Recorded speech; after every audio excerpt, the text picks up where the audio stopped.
Satu kali tahap. Satu tahap.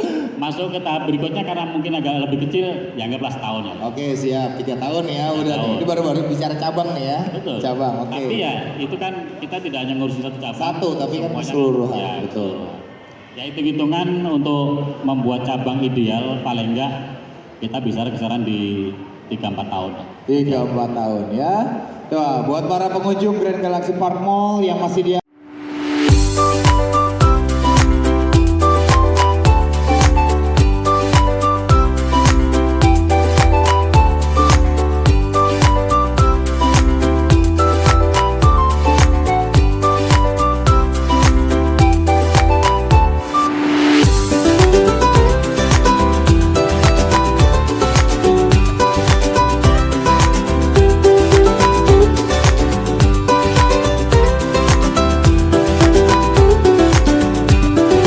atas yang mau mendekat silahkan. Bisa bayangin ya, hanya untuk membentuk sebuah cabang itu melalui 5-7 tahapan pemotongan dengan waktu yang tidak cepat ya Mbak ya.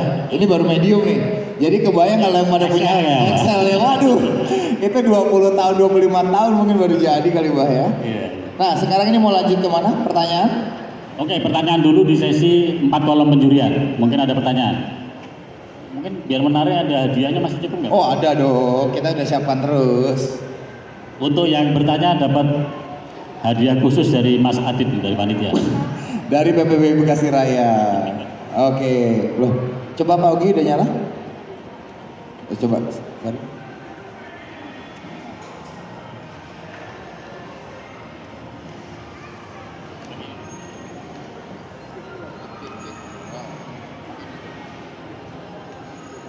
Ya, terima kasih Mas Yoro. Tadi memang belum penjelas lebih mendetail tentang gerak dasar tadi, seperti apa yang bagus yang gerak dasar. Iya. Gimana gerak dasar? Ya, penilaian gerak dasar tadi kan pohon kan macam-macam, ada yang cascade, ada yang lurus, ada yang maksudnya yang gerak dasar yang bagus itu yang seperti apa? Dengan Mas siapa, dari mana Mas? Dengan Ogi dari Cibitung Bekasi. Oh Cibitung, oke, anggota Bekasi ya. Oke, pertanyaan yang bagus. Yang dimaksudkan gerak dasar yang bagus yang bagaimana? Jadi sebagai contoh ini pohon kita masukkan kategori ke gaya slanting. Walaupun dia sedikit, asnya dilepas dari garis asnya batang, dia bergeser sekitar 5 cm, tapi ini udah kategori slanting, tambah dia cabang dominan. Nah, gerak dasar untuk pohon slanting adalah minimal karena dia cenderung berat ke kanan, ada goyang ke kanan, tumpuan kaki kanan harus kuat. Maaf ini, iya benar kanan ya. Tumpuan kaki kanan harus kuat, itu minimal. Kalaupun tidak, dia harus ada beberapa akar penunjang. Kalau tidak ada akar yang besar. Tapi ini kita bisa lihat bahwa dengan gaya slantingnya pohon ini, akar di sini sangat dominan dan sangat kelihatan kokoh. Karena kalau tidak, pohon kesan akan kelihatan roboh ke kanan. Itu baru satu gaya. Kemudian kalau kenapa gaya yang lain harus bagaimana? Nah tadi untuk gaya-gaya yang lain kita juga harus pelajarin dulu. Kalau dia cokannya bagaimana? Kalau cokan otomatis kaki harus keliling. Kelilingnya juga keliling yang natural, bukan karena keliling tapi seluruh akarnya space-nya sama, ukurannya sama. Jadi kayak jeruji motor kan. Jadi minimal kita memang harus tahu gerak dasar masing-masing gaya pohon. Mungkin sangat penting teman-teman harus menguasai 5 gaya dasar sebagai acuan kita untuk bisa berkarya dengan baik. Mungkin itu ya Mas. Sudah cukup untuk Bapak Ogi? Oke, terima kasih untuk pertanyaannya. Ini kita ada, nah souvenir Pak Ogi. Pak Ogi ngerokok nggak nih Pak? Oh enggak jadi Pak, ganti yang lain aja Pak. Bahaya nggak kepake kan? Nah ini dia nih. Tepuk tangan dong buat Pak Ogi. Ya kita lanjut, ada berapa pertanyaan Pak? Berapa pertanyaan? Silakan. Oke bebas. Siapa lagi? Nah Mas, sebutkan nama, asal. Nama saya Pak Mulyono dari cabang Bogor Kota. Oh, Bogor Kota. Tepuk tangan dong buat Bogor Kota. Anak buah Mbak Siro ya. Ayo, monggo Mas Ul. Ya, saya mau tanya untuk bonsai yang on the rock atau yang panorama di atas batu itu penentuan penilaiannya apa beda gitu dengan apa kaki? Pertama kan jarang kelihatan kakinya gitu di on the rock. Oh ya, baik. Oke, terima kasih Mas Ul. Jadi Yuri bertugas menggunakan 3 acuan dasar kelompok gaya. Yang pertama adalah kelompok gaya naturalis, kemudian yang kedua ekspresionis, yang ketiga surrealis. Masing-masing pohon kita lihat dulu, ini pohon gayanya masuk di kelompok gaya mana. Nah, baru juri bisa menggunakan koridor mana kita menilainya. Kalau pohon natural ya kacamata natural yang kita pakai, dia ekspresionis ya kita pakai kacamata ekspresionis karena berbeda. Tadi ditanyakan kalau dia on the rock kakinya kan jarang terlihat. Nah, on the rock sendiri kan termasuk gaya surrealis. Nah, begitu kita masuk ke ranah surrealis, yang kita mainkan adalah daya khayal kita. Orang yang melihat harus bisa menghayal. Kalau yang lihat nggak bisa menghayal, berarti pesannya belum nyampe. Itu yang paling simpel. Contoh on the rock yang bagus adalah antara besarnya pohon dengan besarnya batu, kemudian dengan lubang-lubang yang ada di batu itu harus sesuai. Jangan pohonnya kecil, ukurannya mame, tapi batunya gelombangnya besar-besar, nggak nyambung juga. Harus cari yang gelombangnya tuh kecil-kecil pecahan batunya. Ukurannya pun juga harus. Nah, untuk ukuran kita tarik garis dulu. Ini kita mau menampilkan pohon on the rock ini, apakah batu ini kita jadikan objek sebagai tebing, atau batu ini kita jadikan sebagai badannya pohon. Itu beda. Kalau batu dijadikan badannya pohon, batunya cukup kecil, pohonnya yang dibesarin. Tapi kalau kita menampilkan bonsai panorama atau painting atau on the rock sekalipun, tapi kalau memang dia di kesannya yang kita ingin tampilkan bahwa kita menampilkan potongan objek bukit yang kita bikin, ya harusnya batunya besar, pohonnya cukup kecil saja. Nah, itu nanti akan tampak, akan ketemu bahwa oh ini memang kesannya begitu lihat, ini potongan yang kita lihat kayak di pinggir tebing lah. Nah, itu hal yang nggak mudah dan memang harus sering dicoba. Untuk perakaran, selama dia mencengkeramnya sudah masuk dan akar sudah mengikat ke batu, berarti sudah naturalnya sudah dapat. Tidak kelihatan baru tampak diikat kawat, dipaksakan langsung ikut kontes. Mungkin itu pertanyaan dari Mas Mul ya. Lanjut Mas Adit. Oke, terima kasih untuk Bapak Mulyono, tepuk tangannya dong, dari Bogor Kota ya Pak ya. Oke, ini luar biasa nih Bogor supportnya hari ini. Oke, lanjut ke penanya ketiga. Saya punya hanya 4 ya. Oh, Mas sudah ada. Assalamualaikum warahmatullahi wabarakatuh. Waalaikumsalam warahmatullahi wabarakatuh. Kebetulan saya dari Jonggol. Pembentukan grup Jonggol itu baru 2 bulanan. Oke. Dan saya juga pemain baru. Jadi mungkin ini pertanyaan awam karena saya juga masih belum mengenal sekitar masalah bonsai. Yang pertanyaan pertama itu yang selalu dikonteskan itu pohon apa aja ya? Jenisnya. Itu yang pertama. Yang kedua, apakah dalam kontes ini ada ukuran-ukuran yang dibeda-bedakan antara M dengan M, XL dengan XL gitu? Atau apakah campur? Itu 2. Sebetulnya banyak yang bisa ditanyakan. Cukup 2 dulu ya. Cukup 2 aja dulu ya. Ya. Oke, terima kasih. Oke, untuk Mas siapa tadi? Dari Jonggol ya. Pertanyaan yang cukup bagus. Jadi yang pertama jenis pohon ya. Untuk jenis pohon kita sebagai panitia terima seluruh apapun jenis pohon selama itu memang sudah kriteria untuk pohon bonsai. Jadi kriteria pohon bonsai adalah berdaun kecil ataupun daunnya besar tapi bisa dikecilin, kemudian berbatang keras, berumur panjang. Minimal 3 itu. Jadi bisa untuk kita jadikan kategori untuk bonsai. Jadi jenisnya mau apapun selama dia ikutkan kontes, juri berhak menilai dan wajib menilai. Kemudian untuk ukuran, dalam penilaian ini ada pohon small, ini ada medium. Juri menilai secara individual. Kita tidak pernah mengadu antara pohon besar dengan pohon kecil, tidak. Tapi kita menilai perform pohon per pohon. Jadi pertama kali kita menilai adalah satu pohon ini kita nilai berapa. Ini kita nilai berapa, yang itu berapa. Itu secara manual satu-satu. Begitu sudah kita selesai penjurian keseluruhan, kita ranking nilai tadi.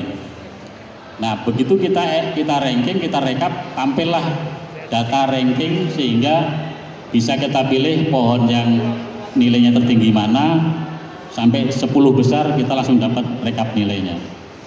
Nah, istilah diadu itu hanya pada saat kita menentukan best 10 dan best in show atau best in class yang lain, best yang lain. Kita adu dalam arti gini, misalkan, ini hanya misalkan ya, ini poinnya sama persis pada saat kita rekap, ada poin yang sama-sama nilainya 9. Nah, begitu kita ketemu nilai angka 9, kita tidak lihat masalah besar kecilnya, tetapi untuk menentukan siapa yang terbaik, kita cari kelemahan pohon ini masing-masing apa, kekurangannya di mana, untuk menentukan yang lebih baik. Misalkan di sini, oh ternyata ada beberapa cabang yang kurang sehat, ada beberapa cabang yang mati, tapi di sini ternyata poinnya lebih tinggi karena kesehatan pohonnya lebih siap. Nah, teknik itu yang kita pakai untuk menentukan penilaian, Mas, untuk menentukan pilihan mana yang punya ranking baik. Mungkin itu jawabannya, Mas. Tepuk tangan dong buat Mas dari Jonggol. Nah. Ya, berarti ini sebentar sebelum pertanyaan terakhir. Berarti ketika penjurian kontes, kategori baik sekali itu adalah raport pohonnya sendiri. Betul. Nah, sekali. baru ketika penentuan 3 terbaik atau best 10, angkanya berarti ya. Betul. Oke. Nah, itu akan kita jelaskan di poin kedua sekarang. Iya. Nah, ini aku ada satu pertanyaan terakhir ya. Boleh? Boleh. Siapa terakhir? Ini Mas. Wah, ini depan ini. Aduh, siapa Mas? Assalamualaikum warahmatullahi wabarakatuh. Waalaikumsalam Saya Teguh dari Cikarang Selatan. Tepuk tangan dong Cikarang Selatan dong. Ini luar biasa nih. Saya mau bertanya, mungkin kalau ini hanya pendapat pribadi sejauh pengamatan saya, kalau memang tidak sesuai tolong diluruskan. Yang pertama, dari beberapa kali saya melihat kontes bonsai, untuk yang peraih best in show maupun best in class itu rata-rata dengan gaya formal. Itu pengamatan saya aja. Mungkin kalau salah nanti diluruskan. Dalam hal ini, apakah memang kalau ingin kita mendapat pohon yang berprestasi yang lebih tinggi, itu penting untuk memilih jenis pohon yang untuk kita jadi gacoan lah bahasanya ini pohon. Karena pebonsai rata-rata pasti kan nggak punya satu kan. Mungkin untuk gacoannya mungkin dengan pemilihan jenis formal. Atau juga memang dengan jenis yang lain, misalnya kayak tadi on the rock, karena beberapa pesan belum tersampaikan, jadi di situ memang saya pun jarang mendapatkan pohon on the rock itu mendapat yang prestasi maksimal. Mungkin itu saja. Ataukah pemilihan pohon untuk yang formal dan cascade atau yang sejenisnya memang formal yang lebih punya potensi untuk berprestasi yang lebih tinggi. Mungkin itu saja pertanyaan saya. Terima kasih. Wassalamualaikum warahmatullahi wabarakatuh. Waalaikumsalam warahmatullahi wabarakatuh. Oke, baik. Pertanyaan yang cukup dalam ini arahnya nih. Karena jarang yang bisa memberikan apresiasi di lapangan. Tepuk tangan dong buat Cikarang Selatan ya. Jadi berkaitan dengan gaya, sebetulnya gini Mas.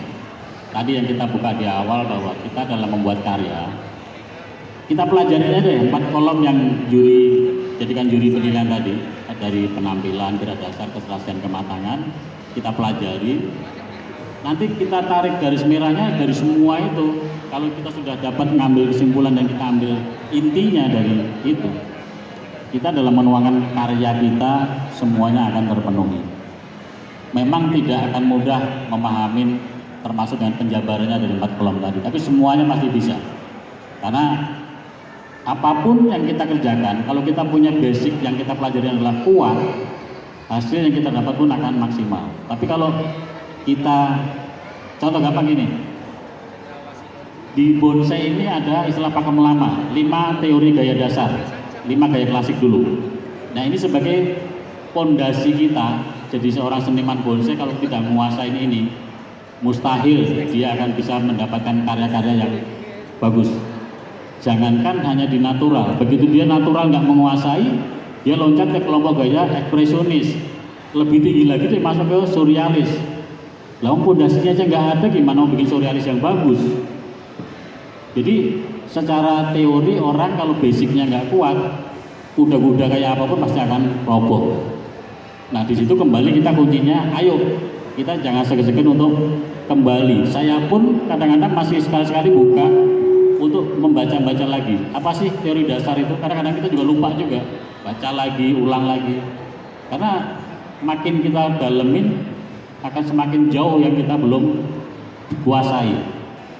Jadi kuncinya adalah pelajari teori dasar yang kuat, sehingga kalau kita bikin pohon natural yang bagus yang bagaimana, ekspresionisnya yang bagus itu yang kayak apa, dan surrealisnya kayak apa. Jadi Yuri menilai bukan karena kebetulan di sini yang total performnya tinggi adalah pohon yang bergaya kelompok gayanya natural. Mungkin di belakangnya Mas bisa lihat itu pohon ekspresionis. Nah, untuk ekspresionis yang bagus itu juga tidak mudah. Di kelompok poin yang kedua itu ada yang pertama ada kesan-pesan penjiwaan. Nah, penjiwaannya pohon yang ekspresionis kayak apa yang bagus juga tidak gampang untuk membuat. Jadi penjelasannya itu ya arahnya Mas. Sudah nangkap Mas ya? Oke, terima kasih. Bisa diterima Mas? Oh ya, tepuk tangan dong buat Mas Bro. Nah, sekarang kita lanjut kemana nih Bang? Untuk berikutnya adalah ini kita bicara angka buat teman-teman yang mungkin pernah ikut kontes regional ataupun madya ataupun kelas yang lebih tinggi. Di dalam sertifikat ada di belakangnya ada ranking ataupun angka rapot. Nah, kita akan kupas tentang angka rapot itu. Kenapa dia bisa bendera hijau, kenapa bisa merah. Oke, yang pertama untuk kriteria bendera hijau adalah di angka setelah kita akumulasi penjurian, di angka range-nya 280 sampai 320 itu benderanya hijau. Kemudian untuk kategori baik sekali bendera merah, angkanya akan ada di posisi 321 sampai 340. Angka yang cukup panjang. Kalau saya bertugas di kelompok bendera hijau ini kita bagi 3 kelompok. Di bendera merah juga 3 kelompok. Jadi ada A tinggi, A atas, A tengah, A bawah. B-nya pun hijaunya itu hijau atas, hijau tengah, hijau bawah. Itu akan memudahkan kita dalam memberikan angka untuk ranking penilaian. Nah, untuk teman-teman yang pernah mungkin sering ya di medsos ada kejadian, ada yang protes ya. Sebagai contoh, ini hasil lokalan di Bekasi. Mungkin salah satu dibeli, ada yang beli. Begitu hasil lokalan di sini dapatnya merah. Langsung diikutkan kelasnya naik, kelasnya nasional. Nah, si yang punya poni nggak nyadar bahwa kelas kontesnya itu sudah berbeda, levelnya sudah beda. Bukan berarti cara menilainya yang berbeda, tapi kelas pohonnya memang sudah berbeda. Jadi kalau di sini merah, begitu nanti naik kelas di kontesnya nasional, bisa jadi pohonnya itu akan hijau, karena memang level kontesnya berbeda. Tetapi kalau kita mengacu ke masalah penilaiannya, kita lihat dulu, makanya kalau beli pohon jangan terkecoh dengan benderanya. Boleh bendera merah, boleh bendera hijau, tapi perhatikan angka di gerak dasar. Di rapot itu kita lihat gerak dasarnya nilainya berapa. Kalau dia lebih tinggi dari 4 yang lain atau dari 3 yang lain, dia lebih tinggi gerak dasarnya, tak bolehlah itu dulu dijadikan kacauan. Itu dari yang satu poin yang tentang penilaian. Kemudian contoh real angka begini. Di kontes A nilainya 320, masih masuk bendera hijau. Atau yang di sini, kalau di sini lokalan ya, mungkin kontes di Bandung nilainya 322, berarti merah, maksudnya merah bawah. Begitu pindah di kontes kota lain, nasional juga, kebetulan total performnya pohon itu kurang bagus, akhirnya turun sedikit di 3,20, turun menjadi hijau, tapi kan kadang-kadang protes dulu karena emosi, tapi dia nggak tahu bahwa yang diprotes itu adalah 2 digit angka yang turun dalam waktu yang berbeda. Kuncinya total perform pohon juga akan belum tentu sama. Nah, di situ kita sama-sama belajar di sini, mudah-mudahan dengan pemahaman-pemahaman yang kita sampaikan minimal mengurangi untuk terjadinya kesalahpahaman, bahwa oh ya ternyata kita lihat dulu deh, ini nilainya memang kesalahannya ada di situ. Jadi sebelum kita mungkin menunjukkan ketidakpuasan karena proses perubahan bendera tadi, makanya untuk kesempatan kali ini kita sama-sama belajar. Mudah-mudahan bisa dijadikan oleh-oleh lah dari pesan dari arena kontes di Bekasi ini, pulang nambah 1 bekal lah minimal untuk tentang penjurian. Kemudian angka yang berikutnya, di dalam kita menentukan best 10. Tadi sudah sedikit disinggung di depan bahwa begitu kita sudah rekap data, akan tampil data untuk ranking. Nah, ranking pun juga tadi sudah kita bahas juga, kalau ketemu angka-angka yang double, yang sama, kita cari ke kelemahannya. Sampai terakhir kita mencari yang best in show. Nah, prosesnya seperti itu, kita pakai hukum terbalik. Kalau menilai kita cari yang terbaik, kalau kita mencari yang terbaik, kita cari kelemahannya, cari kekurangannya. Barulah kita menemukan pohon yang paling sempurna di arena kontes ini. Jadi untuk sementara penjelasan angka itu, Mas Adit. Oke. Ada pertanyaan? Yuk, ada yang mau ngasih pertanyaan? Nih, Mbaknya keliling dong, Mbak.